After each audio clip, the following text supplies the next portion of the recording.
5 सूत्र फिर से बताता हूं। सबसे पहला सूत्र जो मैंने कल कहा था कि भोजन को बनाते और पकाते समय सूर्य का प्रकाश और पवन का स्पर्श ना मिले तो वो भोजन नहीं करना।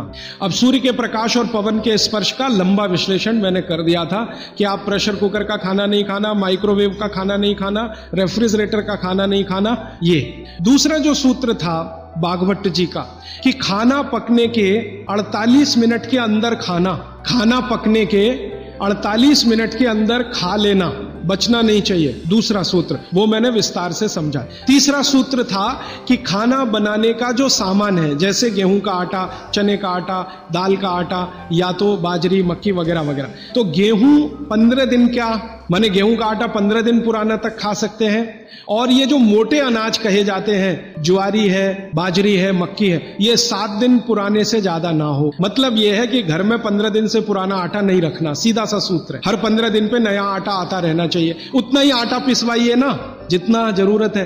आप चक्की लाते हैं तो बहुत अच्छा, नहीं लाते तो भी चक्की पर जो आटा पिसवा कर ला रहे हैं वो 15 दिन से ज्यादा पुराना ना, ऐसा आप अपने घर में नियम बनाएं। तो ये तीसरा सूत्र है। चौथा सूत्र है भागवत जी का जो मैंने आपको समझाया कि आप अपने शरीर श्रम को 60 साल की उम्र तक कम मत करिए। मतलब यह है, उन्होंने एक उम्र बनाई है, बच्चा जब पैदा हुआ और 18 साल तक उनका एक कैटेगरी है, 18 साल से लेकर 60 साल उनकी दूसरी कैटेगरी है, और 60 साल के बाद 100-125 साल उनकी तीसरी कैटेगरी है।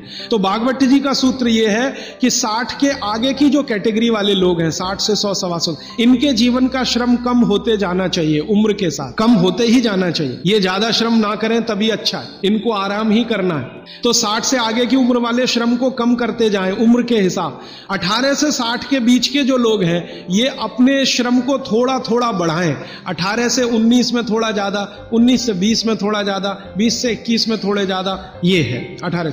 और 18 से और 1 साल वाले, माने जिनका जन्म हुआ है, और 18 साल वाले, इनके लिए उन्होंने कहा है कि इनकी उम्र जो है ज्यादा श्रम करने की वहां है जो इनको खेलने के रूप में है। आप वो माने कि श्रम है, जैसे बच्चा खेल रहा है, ये उसका श्रम है, तो आप उनको ज्यादा खेलने दीजिए। मतलब यह है कि 18 साल से कम उम्र के बच्चों को खेल कूद ज्यादा करने दीजिए, वो उनका श्रम है।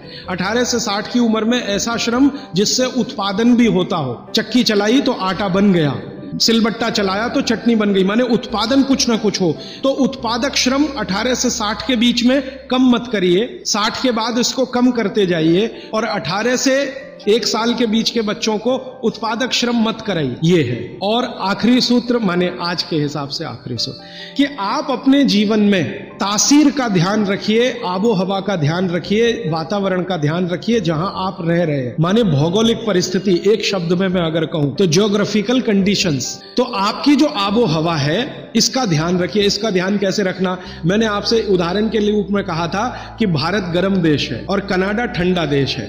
गर्म देश के लोगों में हमेशा वात की प्रबलता रहती है, शरीर का दोष है, अब उसको क्या करेंगे, वात की प्रबलता रहे ही, पित्त और कफ आपका हमेशा कम रहेगा।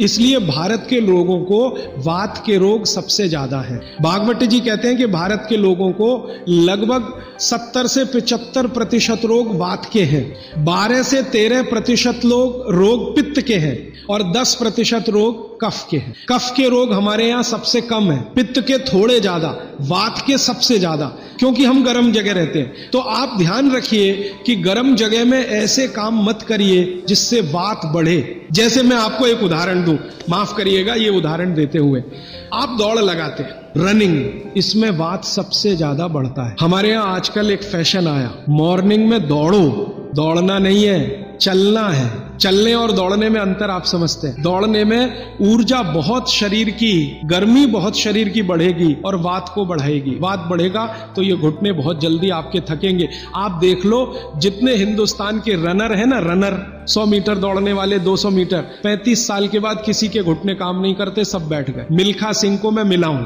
वो कहते हैं यार उस समय जो मैं दौड़ गया ना, अब पता चल रहा है कि उसका क्या, परमानेंट डैमेज हो गए दोनों नी जॉइंट्स मिल्खा सिंह के। तो भारत दौड़ने वाला देश नहीं है। माने सुबह आप जाओ तो मॉर्निंग वॉक के लिए जाओ, रनिंग के लिए मत जाओ। जाओगे तो बात बढ़ेगा तो तकलीफ आए। तो बागवती जी बहुत गहरी बात कह रहे हैं। जहां रहते हो वहां की आबो हवा और तासीर को ध्यान में रखो। हमारी आबो हवा गर्म है, गर्म हवा में वात बढ़ता है, ये याद रखो। तो वात बढ़े ऐसा कोई काम मत करो। और यूरोप वालों के यहाँ क्या है, कफ बहुत बढ़ता है क्योंकि ठंड है, ठंड में हमेशा कफ बढ़ता है।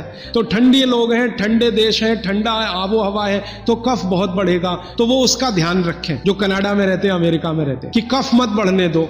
अब वात ना बढ़े, हमारा कफ ना बढ़े यूरोप और अमेरिका वालों का, तो सारी दुनिया निरोगी। पित्त जो है वो सम में वैसे भी रहता है, पित्त जो है ज्यादातर सम में ही रहता है। तो ये 5वां सूत्र है। तो ये 5 सूत्र मैंने फिर से आपको बता दिए।